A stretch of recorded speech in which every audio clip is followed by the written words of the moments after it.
जय श्री कृष्ण।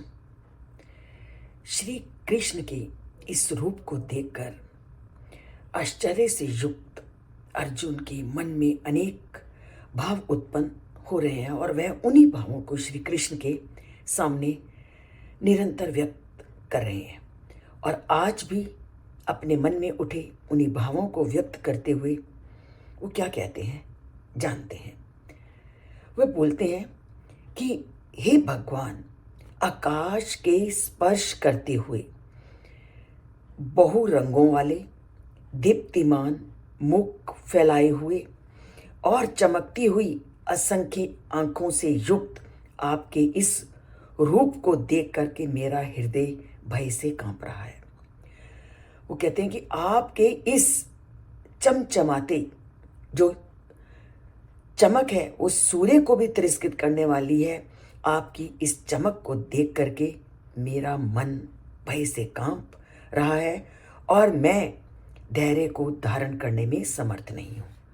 तो क्या कहते हैं, नभा स्पृशम दीप्तम अनेक वर्णम व्यात आननम दीप्त विशाल नेत्रम दृष्ट्वा ही त्वाम प्रव्यथिता अंतर आत्मा धृतिम न विंदामी शमम च विष्णु। हे विष्णु, हे भगवान, आपके सूर्य की चमक वाले विशाल नेत्रों को देख करके मैं धैर्य धारण करने में समर्थ नहीं हूं। व्यक्ति कब धैर्य को छोड़ देता है? जब उसको लगता है कि अब मेरे लिए इस रूप को देखना संभव नहीं। अभी तक अर्जुन श्री कृष्ण को एक मित्र के रूप में देख रहे थे। उनको श्री कृष्ण की इस अतुलनीय शक्ति का, इस वैभव का ज्ञान नहीं था। पर जैसे ही उन्होंने उनके उस विकराल रूप को देखा तो वह कांपने लगे और बोला, धृतिम ना विंदामी, कि मैं तो धैर्य धारण करने में भी समर्थ नहीं हूं। शमम चा, और मेरा जो मानसिक संतुलन है वो भी खो गया है। क्योंकि अर्जुन को लगने लगा कि मैं तो श्री कृष्ण को एक मित्र मानते हुए मैंने तो उनके साथ कैसा कैसा व्यवहार कर दिया। और इसको हम अगर अपने मन से सोचें तो जब जिसको हम अपना मान लेते हैं, किसी को मित्र मान लेते हैं, किसी को अपना मान लेते हैं, तो हमारा उसके प्रति जो व्यवहार होता है वो औपचारिकता से बिल्कुल रहित होता है। और अर्जुन को जब इस बात का ध्यान आया कि अभी तक मैंने श्री कृष्ण के साथ तो एक सखा के रूप में व्यवहार किया, और जब उन्होंने उसके इस रूप को देखा तो उनका मानसिक संतुलन खो गया। और वह श्री कृष्ण को कहते हैं कि मैं तो अब धैर्य धारण करने में भी समर्थ नहीं हूं।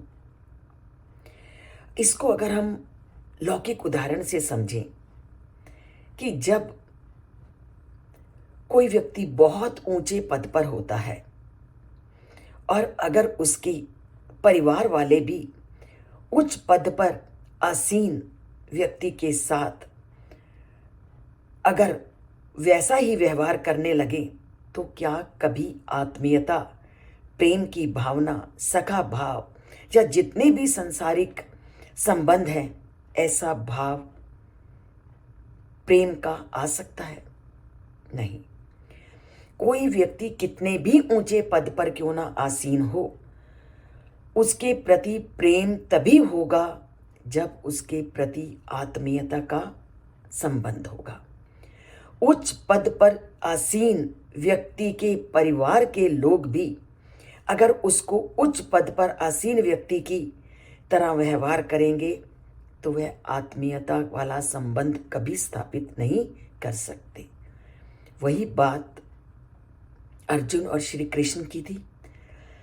अर्जुन और श्री कृष्ण में जो संबंध था वो सखा भाव का था, और सखा भाव का जो संबंध होता है वो आत्मीयता से युक्त होता है। और जब तक आत्मीयता नहीं होती तब तक कोई भी भाव, प्रेम के भाव को स्थापित करना संभव नहीं। गवाले और श्री कृष्ण के जितने भी मित्र थे वो उनके साथ अपना संबंध, अपनी लीलाएं करने में तभी समर्थ हुए जब तक लगा कि वह उनके मित्र हैं। परंतु जैसे ही उनको ये लगा कि श्री कृष्ण कोई साधारण व्यक्ति नहीं है, तो वो जो भाव होता है वो परिवर्तित हो जाता है। जैसे अर्जुन का भाव परिवर्तित हो गया और वह श्री कृष्ण को कहने लगे कि मैं तो अपना धैर्य भी खो रहा हूं और मेरा मानसिक संतुलन भी मेरे साथ नहीं है। तो श्री कृष्ण के इस रूप को ना प्राप्त करके उनके प्रति सखा का रूप हमें मिले, उनके प्रति आत्मीयता का रूप हमें मिले और उनका सौम्य रूप हमेशा हमारे सामने रहे, तो हमें अर्जुन और श्री कृष्ण वाली भक्ति को पाना है और उसके लिए हमें श्री कृष्ण के साथ जुड़ना है और निष्कपट भक्ति और प्रेम को पाना है, जिससे वह हमारे साथ उसी तरह रहें जैसे वह गोकुल में अपने सखा के साथ रहते थे। क्योंकि सखा भाव से जो प्रेममय वातावरण होता है उसकी प्राप्ति भगवान के सौम्य रूप को प्राप्त करने से ही होती है। तो पाना है श्री कृष्ण के सखा भाव को, तो उनके स्वरूप को जानना है, उनकी भक्ति को समझना है और श्री कृष्ण के कई कथनों के अनुसार जीवन को चलाना है और चैनल से जुड़कर उनके स्वरूप को जानना है। तो बोलिए जय श्री कृष्ण और चैनल से जुड़िए। सब्सक्राइब नहीं किया तो सब्सक्राइब कीजिए और जय श्री कृष्ण लिखकर अपने